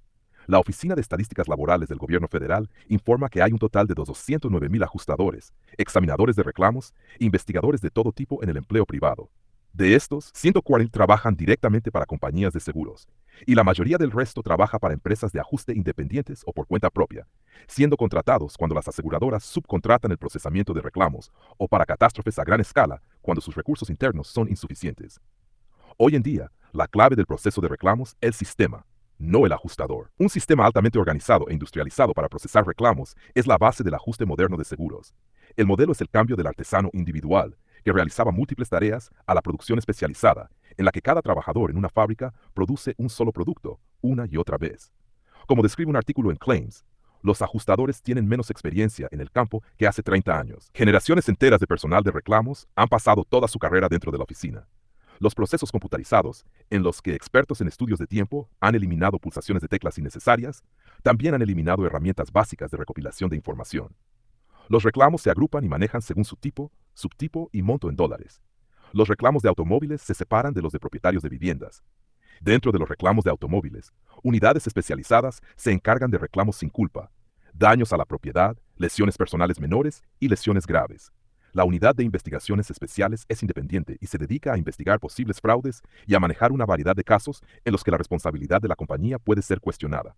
State Farm, por ejemplo, tiene unidades para incendios en propiedades residenciales, pérdidas grandes en propiedades residenciales, accidentes complejos, daños ambientales en propiedades residenciales. pérdidas totales centralizadas en automóviles, daños complejos a propiedades de automóviles, automóviles sin culpa, litigios por automóviles sin culpa, automóviles sin seguro, con seguro insuficiente y más. Además, las unidades de reclamos son cada vez más centralizadas, además de especializadas. Por ejemplo, en 2001, Allstate comenzó a consolidar sus oficinas que manejan reclamos de automóviles, con el resultado de que aproximadamente el 40% de estos se procesan a través de 3 centros Auto Express ubicados en Alabama, Indiana y California. Debido a que el ajustador tiene menos discreción, necesita menos capacitación, y la formación que se le brinda está enfocada en aplicar el sistema. Según una encuesta realizada por Claims, más de un tercio de las compañías de seguros ofrecen a los nuevos ajustadores entre 2 y 4 semanas de capacitación, y una de cada 8 compañías proporciona menos de una semana de capacitación o ninguna en absoluto. Se ofrece capacitación avanzada a los ajustadores que se especializan en problemas más complejos o casos más grandes, pero siempre desde un punto de vista específico. Un seminario de capacitación de Allstate incluyó información básica sobre fracturas, proporcionada por un ortopedista, y señales de advertencia en lesiones de tejidos blandos, proporcionadas por un fisioterapeuta. El conocimiento necesario para procesar los reclamos está integrado en el sistema y, por lo tanto, no tiene que ser retenido por el ajustador. Una menor parte del trabajo del ajustador consiste en desarrollar hechos relevantes para un reclamo y una mayor parte en recibir información de otros, el titular de la póliza, proveedores médicos, el abogado del asegurado, contratistas y talleres de carrocería. Luego, esa información se ingresa en el sistema, siendo esenciales la precisión y la rapidez en la entrada de datos. Desde el punto de vista de la empresa, los ajustadores se han vuelto menos independientes y más eficientes, definiendo la eficiencia en términos de seguir las directrices de los sistemas de reclamos. Un grupo de empleados de Allstate que presentó reclamos por discriminación por edad contra la empresa se quejó de que el CCPR, rediseño del proceso central de reclamos de Allstate, liderado por McKinsey, los relegó a ser nada más que secretarios de ingreso de datos. Los empleados informaron que solo podían determinar la responsabilidad en casos de accidentes adhiriéndose a una matriz de responsabilidad. Podían establecer reservas para reclamos únicamente consultando un programa informático y estaban limitados en su capacidad de negociar acuerdos por el software y el manual del CCPR. La disminución del rol del ajustador quedó al descubierto en una demanda colectiva presentada por ajustadores contra Farmers Insurance, donde argumentaron que Farmers no les pagó horas extras a las que tenían derecho según la ley de California. Parte de la evidencia fue la propia caracterización de Farmers sobre su rol en su Regional Claims Manual, que estipulaba que las preguntas importantes deben ser decididas por el gerente de reclamos de sucursal y a un nivel superior por el gerente regional de reclamos, y que solo se podían delegar a los ajustadores tareas rutinarias e insignificantes. El tribunal describió además el papel de los ajustadores como el de oficinistas que procesaban información, pero no tomaban decisiones significativas, comparándolos con trabajadores de producción en una fábrica. En asuntos de relativa mayor importancia, se dedican únicamente a transmitir información a sus supervisores, desempeñando nuevamente un rol principalmente rutinario e insignificante. Esta caracterización de su papel en la empresa coloca a los demandantes en el ámbito de los trabajadores de producción de base. Los sistemas dictan tanto el proceso como los resultados, y los ajustadores son evaluados según su adherencia al sistema. Según los ajustadores que testificaron en el caso de horas extras de Farmers, la empresa realizaba auditorías de aseguramiento de calidad del trabajo de los ajustadores para garantizar que cumplieran con los procedimientos. Uno de ellos describió esto como una situación de vida o muerte, con ningún área gris en las auditorías respecto al cumplimiento de políticas y procedimientos. Cumplías o no cumplías. La desviación de los objetivos establecidos era motivo de despido. Otro ajustador, con demasiada inclinación a ser como Barton Keyes, y no lo suficiente como Gilbert Hupf, fue repetida y severamente criticado por usar su criterio y juicio al evaluar y ajustar reclamos. El nuevo rol del ajustador, por lo tanto, consiste menos en ser un profesional experimentado, que realiza una evaluación individual de cada reclamo, y más en actuar como un oficinista que ejecuta las demandas del sistema.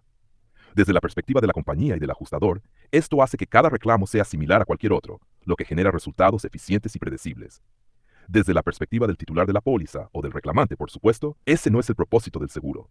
El objetivo es procesar de manera rápida y justa una pérdida única. Los sistemas controlan a los ajustadores, y esos sistemas están impulsados por la tecnología de la información.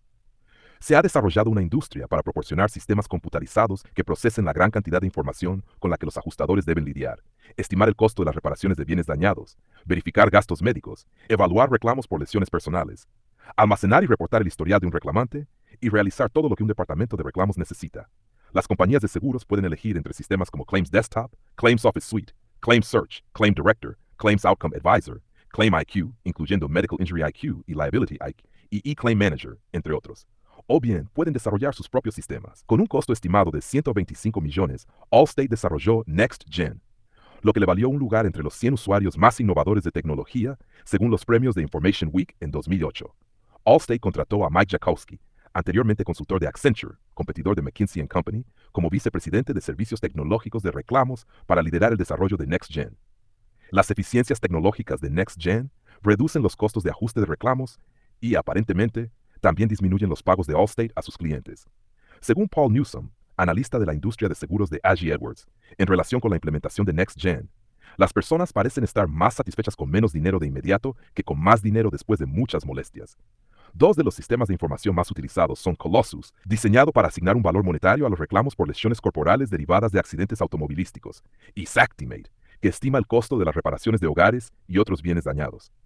El imponentemente llamado Colossus toma información sobre la lesión del reclamante, sus síntomas, el trauma, el tratamiento y las secuelas, procesa la información a través de más de 10.000 reglas de decisión, la compara con parámetros financieros introducidos por la compañía de seguros y asigna un valor monetario al reclamo de la persona lesionada. Su nombre puede no ser exagerado después de todo, ya que los ajustadores a menudo están limitados por el resultado del programa. Según informes, no pueden ofrecer más en un acuerdo de lo que Colossus permite, y son evaluados por su capacidad para imponer los dictados del programa a los reclamantes. El nombre de Xactimate expresa una arrogancia similar. Es un software para estimar el alcance de una pérdida y el costo de las reparaciones que presume ser exacto. Un ajustador de pérdidas de bienes utiliza su computadora portátil con Xactimate, mide, registra y lista información sobre la propiedad dañada, y el programa produce un monto en dólares que será la base del pago del reclamo por parte de la compañía de seguros. Si Colossus fuera colosal y Xactimate exacto, beneficiarían tanto a las compañías de seguros como a los reclamantes. Desafortunadamente, como HAL en 2001, Una Odisea del Espacio u otras computadoras descontroladas en películas de ciencia ficción, pueden aspirar a la perfección libre de intervención humana, pero no alcanzarla. Ambos permiten errores considerables por parte de los ajustadores y son susceptibles de manipulación por las compañías de seguros. Al igual que otros elementos del enfoque sistemático al procesamiento de reclamos, pueden priorizar la eficiencia y las ganancias a expensas de la precisión y la equidad. Se analiza más sobre Colossus en el capítulo 7 y sobre Xactimate en el capítulo 8. Crear un nuevo enfoque para el procesamiento y pago de reclamos, con nuevas estructuras y sistemas informáticos, no es suficiente a menos que sea implementado por los ajustadores de reclamos en primera línea de manera diaria. Además de capacitar a los ajustadores para que se ajusten al sistema y colocarlos frente a computadoras que controlan gran parte de su trabajo, dos principios son fundamentales para este proceso de reclamos transformado. Primero, como McKinsey & Company expresó de manera sucinta en una conferencia de gestión de reclamos en 1994, obtenemos lo que medimos. Segundo, las personas responden a incentivos. Estos principios son tan básicos que la primera presentación de McKinsey a la dirección de Allstate, el 28 de septiembre de 1992, enfatizó la importancia de medir el desempeño en función de los objetivos de la compañía. Los sistemas de medición que rastrean el desempeño de los reclamos en términos económicos son fundamentales para una implementación exitosa. Durante mucho tiempo, las principales mediciones del desempeño de los ajustadores fueron los pendientes, el número de reclamos que un ajustador procesaba y la velocidad con la que lo hacía, y los gastos, los costos de procesar reclamos. McKinsey recomendó que era más importante medir las partes del desempeño de un ajustador que contribuían directamente al aumento de las ganancias. Para los reclamos por lesiones personales en accidentes automovilísticos, las principales mediciones eran la proporción de reclamos cerrados sin pago al asegurado y el costo promedio de los pagos realizados. Este enfoque se extendió. El primer estudio nacional sobre vicepresidentes de reclamos de compañías de seguros y firmas de ajuste, realizado en 2001 por grupos comerciales y la Computer Sciences Corporation, encontró que menos de la mitad de las compañías seguían midiendo el tiempo promedio para cerrar un reclamo, y la principal medida de costos era la severidad, es decir, el promedio pagado por reclamo, evaluado por el 85% de las firmas. El propósito de la medición, por supuesto, no es medir, sino utilizar los resultados para avanzar en los objetivos de las compañías.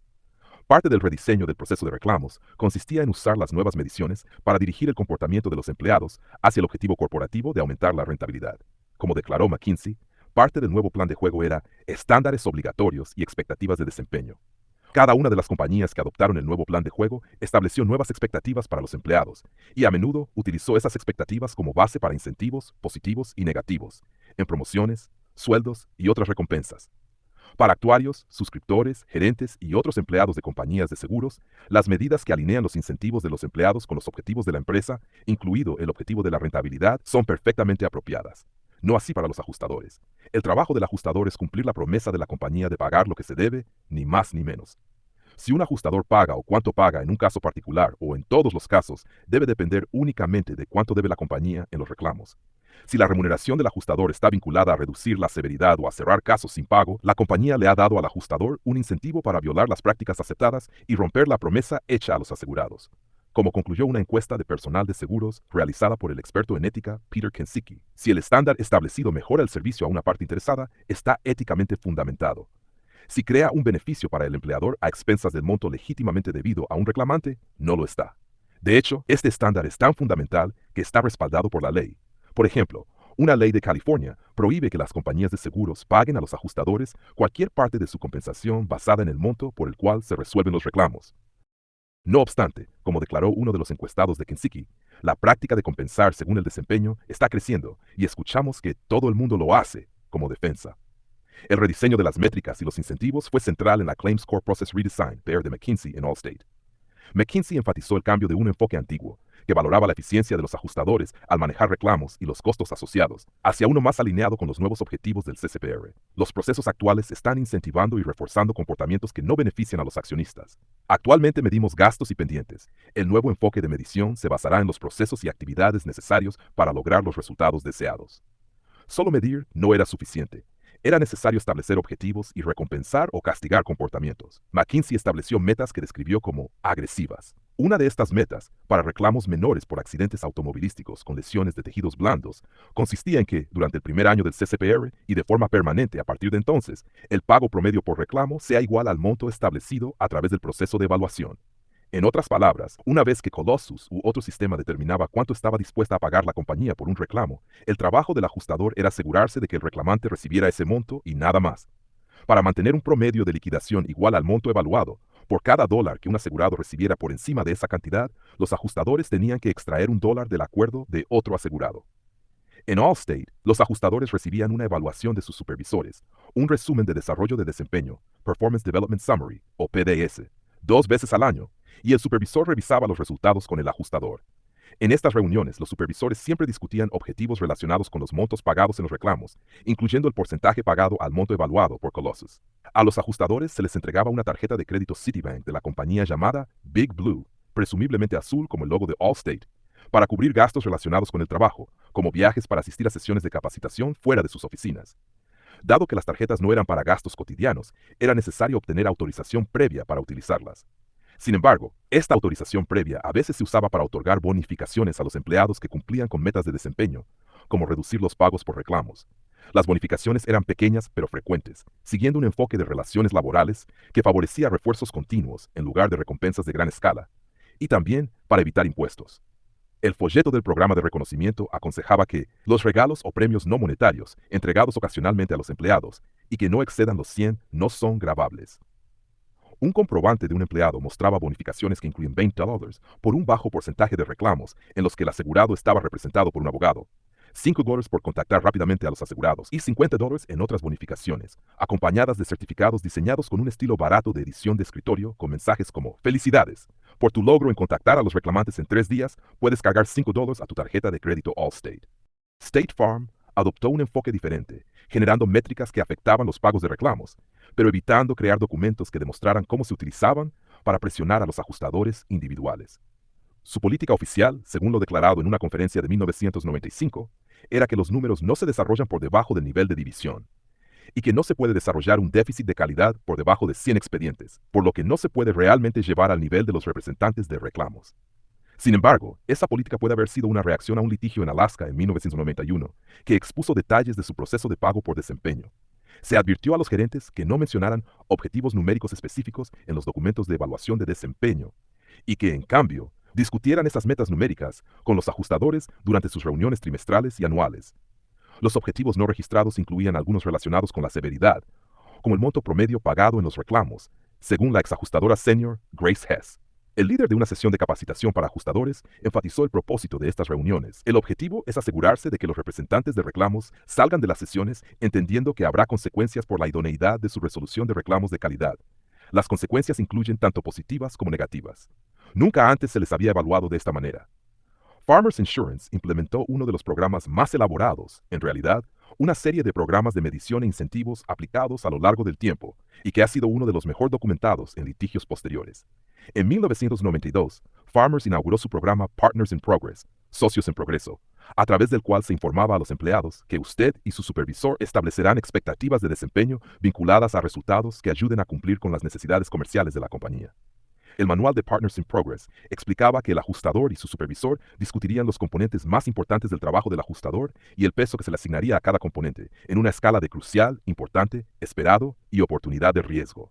Además, puede esperar que sus calificaciones de desempeño individual desempeñen un papel clave en la determinación de su nivel de pago cada año. Los formularios individuales de evaluación de desempeño muestran cómo funcionaba esto en la práctica. Los objetivos críticos de un empleado incluían mantener los costos indemnizatorios al nivel de la inflación, es decir, no pagar más en reclamos que lo pagado el año anterior, considerando la inflación. Las métricas eran específicas, mostrando las cifras de ese empleado para el año y el cambio respecto al año anterior. Los costos promedio disponibles son BEI, reclamos de lesiones corporales por accidentes domésticos, 6.877%, colisión 4.426%, integral 1.681.5%, B, daños a la propiedad, 29% en comparación con las cifras del año pasado. Un gerente de Tucson fue elogiado por reducir los pagos y disminuir el número de reclamos en los que los reclamantes estaban representados por un abogado. Comparando los costos generales del 12 trimestre de 1995 con 1996, Tucson BCO ha logrado disminuir nuestros costos totales de indemnización en un 28% en 1996. Este es un excelente resultado. La penetración de abogados para el 12 trimestre de 1996 fue del 49.7%, una disminución. Estos representan logros excelentes a la luz de nuestro programa de bajo impacto. Tras el terremoto de Northridge en 1994, el programa Bring Back a Billion de Farmers, discutido en el capítulo 3, añadió urgencia a las métricas y a los incentivos para los ajustadores. William R. Hurst, un ajustador de Farmers, testificó que se les dijo a los ajustadores que negaran todo lo que pudieran.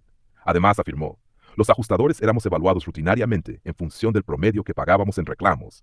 Mi superior me dijo específicamente que incluso un ajustador de oficina de nivel bajo, con mucha menos experiencia que yo, estaba haciendo un mejor trabajo simplemente porque sus estadísticas de promedio pagado por reclamo eran más bajas que las mías.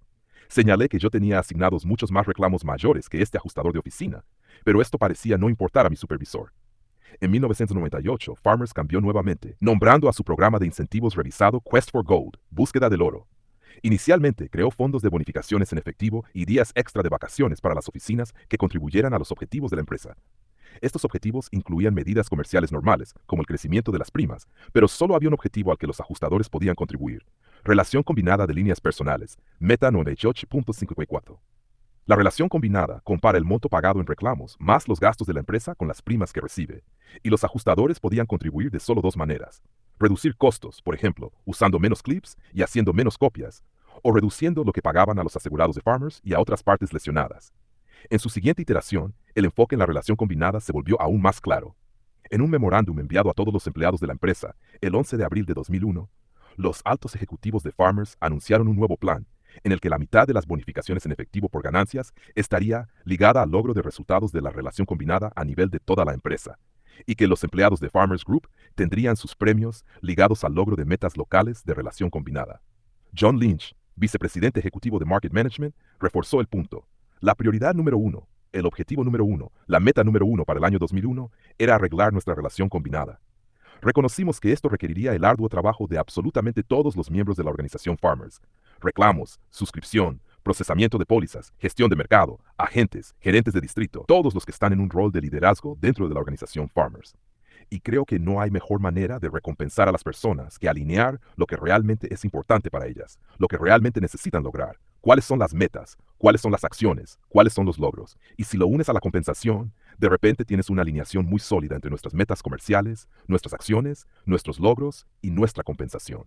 Así que para 2002, adoptaremos este enfoque quizás excesivamente simplista, pero muy enfocado, y lo ataremos a su compensación. Al año siguiente, Michael L. Kent, vicepresidente de Recursos Humanos, motivó nuevamente a todos los empleados. Y ahora que 2001 ha terminado, esforcémonos por hacerlo aún mejor en 2002. ¿Qué es importante ahora? Puede resumirse en dos palabras: relación combinada. Cada empleado de Farmers tiene un interés en nuestros resultados. Pregúntate a ti mismo, ¿cuál será mi contribución?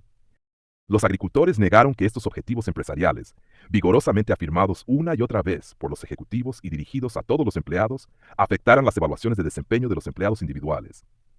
En una audiencia de 2003, por ejemplo, el gerente de reclamaciones de Farmers para la región de Plains States, James Keefe, fue interrogado por el destacado abogado de mala fe, James Aburesk. Keefe testificó que no existían objetivos financieros para los representantes individuales de reclamaciones, y con ecos nixonianos, declaró que sería incorrecto tener objetivos financieros o resultados esperados. Al ser mostrado documentos de evaluación de desempeño que enumeraban tales objetivos, Keefe intentó explicarse.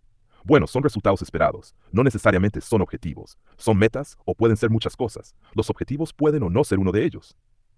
El Departamento de Seguros de Dakota del Norte examinó las prácticas de Farmers y llegó a una conclusión diferente y más definitiva que la de Keefe. En 2004 inició una investigación de 3 años sobre las prácticas de incentivos de Farmers y en junio de 2007 emitió el informe de su examen de conducta de mercado. El departamento revisó archivos de personal de la oficina de Bismarck, más de 5.000 páginas de documentos producidos en litigios civiles contra Farmers, así como otras declaraciones juradas, documentos, videos, correos electrónicos y memorandos de la empresa. También revisó programas de la compañía como Bring Back a Billion y Quest for Gold, entre otros. El informe llegó a varias conclusiones. Desde 1990 o antes, la gestión de Farmers Insurance Exchange estableció varios objetivos para los manejadores de reclamaciones y otros empleados con el fin de aumentar las ganancias de la compañía y, por ende, hacer crecer el superávit de la empresa.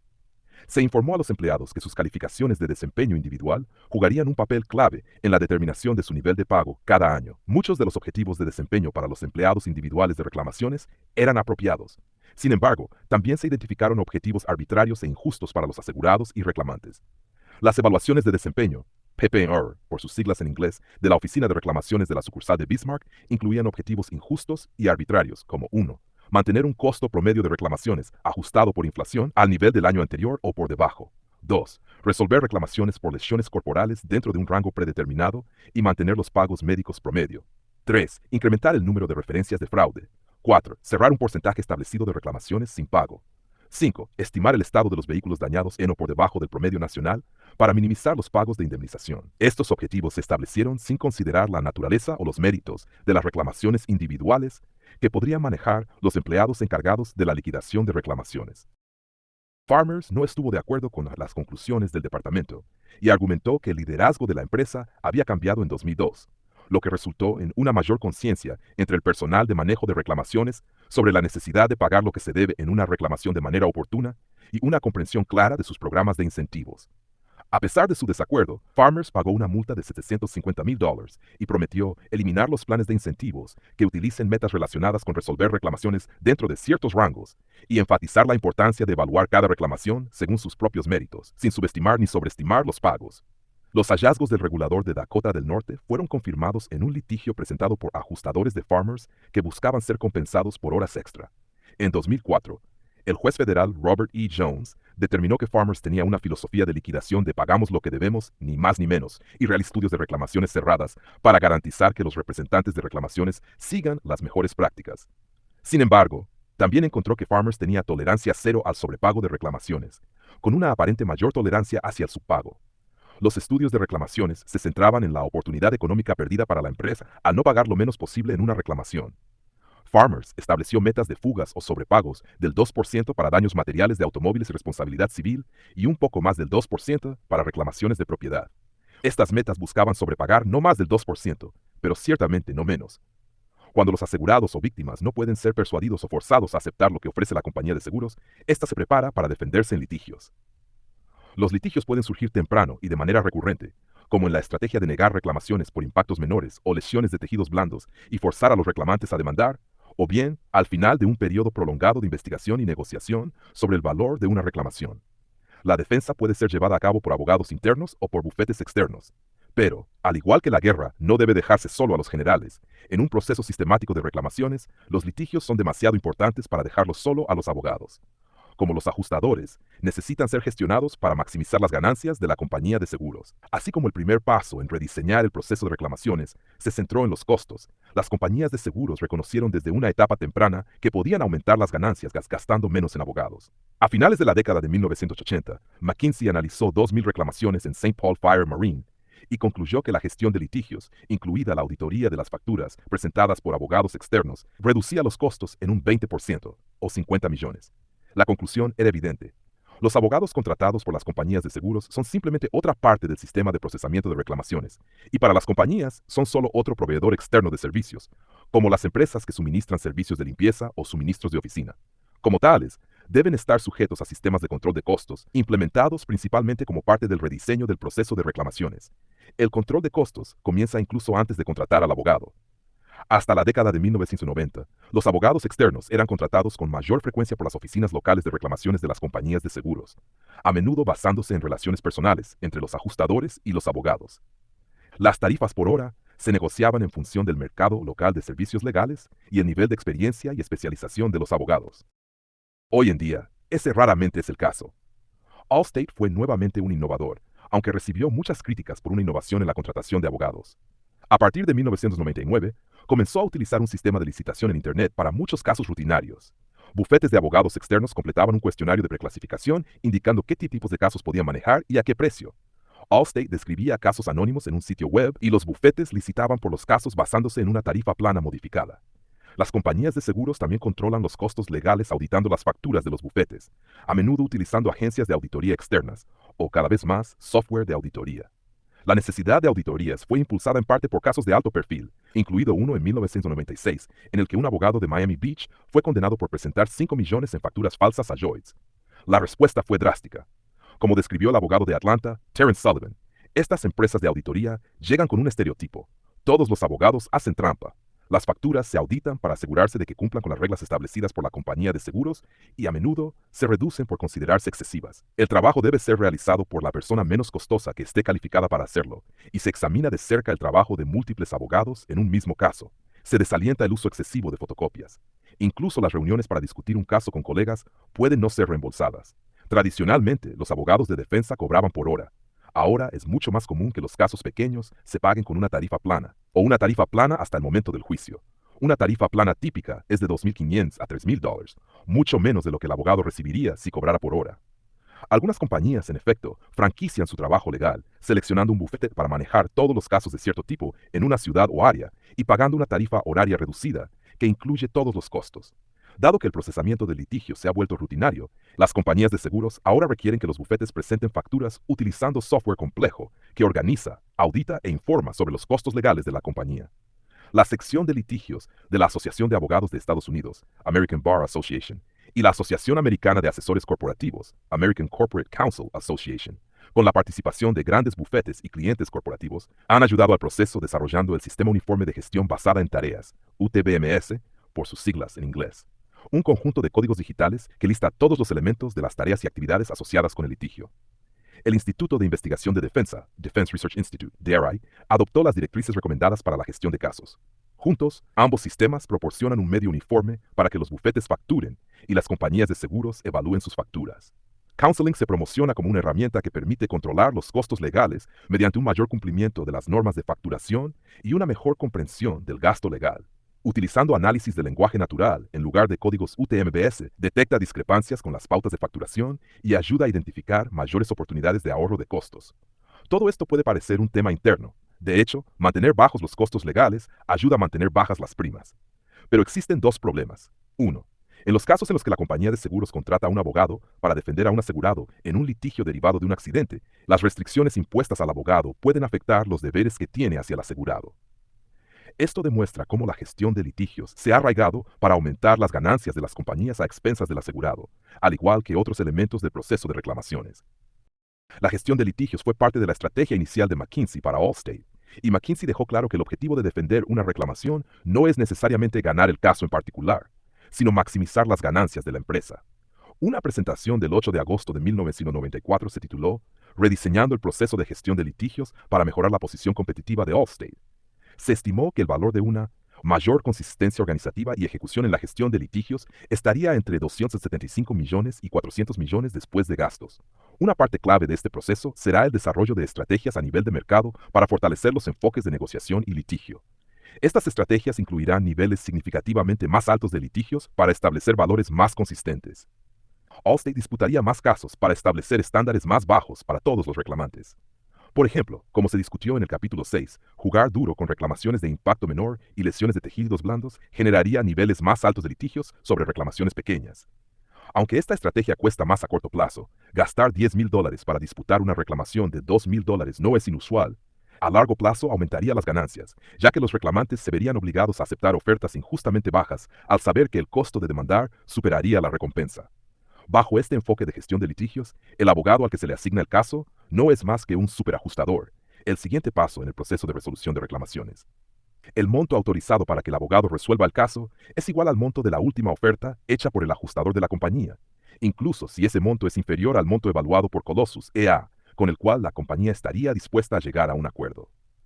Los efectos financieros de esta estrategia consistente se midieron en pruebas iniciales. Cuando el ajustador establece los parámetros para el acuerdo y estos se siguen al pasar el caso al abogado, hubo, en promedio, $4,100 menos de desviación del IA que antes de que se implementaran las medidas de gestión de litigios. Los casos que no podían resolverse por el ajustador se denominaban DOLF, por defensa de archivos litigados. Estos casos ya habían sido investigados, evaluados y negociados por el ajustador sin llegar a una conclusión. La referencia al abogado era necesaria únicamente porque el abogado defensor proporciona la experiencia en litigios, según McKinsey. Por lo tanto, el trabajo del abogado requería lograr consistentemente el monto evaluado, impactar el valor de mercado para reducir los pagos por pérdidas y mantener un control estricto de costos. Hacer bien ese trabajo resultaría en más juicios, sometiendo a más asegurados y víctimas de accidentes al agravamiento y costo del litigio para recibir lo que se les debía. Para llevar a cabo una estrategia consistente en cada caso, la compañía de seguros establece un plan y, en muchos casos, supervisa el curso del litigio. Las compañías y las clases de casos difieren. En los casos MIST, lesiones menores por impacto suave, por sus siglas en inglés, por ejemplo, el abogado puede seguir las pautas establecidas por la compañía sin requerir mucha supervisión directa. En casos más grandes, el ajustador o consultor de litigios puede estar más involucrado en las decisiones tácticas. Las directrices de gestión y facturación de asuntos legales de Allstate, por ejemplo, establecían: todo el trabajo facturado debe ajustarse a un plan de litigio. El plan será desarrollado conjuntamente al inicio del caso y revisado y actualizado según corresponda. Debe detallar procedimientos específicos para preparar el caso para juicio o resolución. El plan establecerá objetivos, designará actividades específicas relacionadas con estos objetivos e identificará quién llevará a cabo estos procedimientos.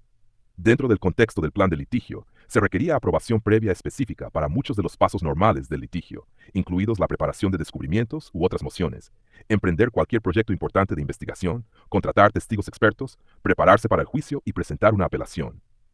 Otras compañías siguieron protocolos similares. Los Claim Standards de Progressive dictan que cada unidad de negocio debe establecer o adoptar estándares para abogados defensores aplicables a todo trabajo de defensa realizado en su jurisdicción. Progressive debe ser consultada antes de presentar una moción o escrito, que no sea una respuesta estándar. Y la gestión de reclamaciones debe estar involucrada en todas las decisiones de juicio. Los abogados a veces expresan frustración o resignación ante el grado de control ejercido por las compañías de seguros. Un abogado defensor entrevistado por el profesor Herbert Kritzer lamentó los cambios en la práctica de la defensa de seguros durante la última década. Oh, hombre, mucha más supervisión por parte de las compañías de seguros, mucha más preocupación por los resultados financieros, mucho más control o intento de control del caso por parte de las compañías de seguros, en lugar de confiar en mi criterio. Siento que están cuestionando mis decisiones mucho más, y está llegando al punto en que casi se siente como una relación adversarial. Adversarial no es la palabra correcta, pero es como si las compañías que nos contratan para hacer el mejor trabajo para sus asegurados no confiaran lo suficiente en nosotros para hacerlo. Tienen que cuestionar lo que estamos haciendo. Abogados defensores entrevistados por Kritzer informaron que el control de las compañías a menudo carece de fundamento legal o es éticamente cuestionable. Una compañía requería que su abogado se negara a entregar materiales que alegaba estaban protegidos por privilegio, aunque no había duda de que el abogado del demandante podría presentar exitosamente una moción para obligar la producción de los materiales. Otra compañía insistió en que un reclamante se presentara en persona en una audiencia de arbitraje en lugar de por teléfono, aunque quizás porque le costaría más viajar desde su estado de origen que el valor del caso. Una tercera compañía tomó una decisión comercial de disputar casos sin culpa, no fault cases, aunque no tuviera defensa válida, para disuadir a futuros reclamantes. Con esto, la historia del nuevo proceso sistemático de reclamaciones cierra el círculo. Los ajustadores de reclamaciones solían ejercer una considerable discreción para determinar cuánto se le debía justamente a un reclamante. Los abogados ejercían un juicio profesional independiente sobre sí y cómo se debía litigar. Cada vez más, se han convertido en agentes de un sistema de procesamiento de reclamaciones que busca aumentar las ganancias de las compañías en lugar de servir a los asegurados. Este sistema afecta a cualquiera que presente una reclamación bajo una póliza de automóvil o de hogar.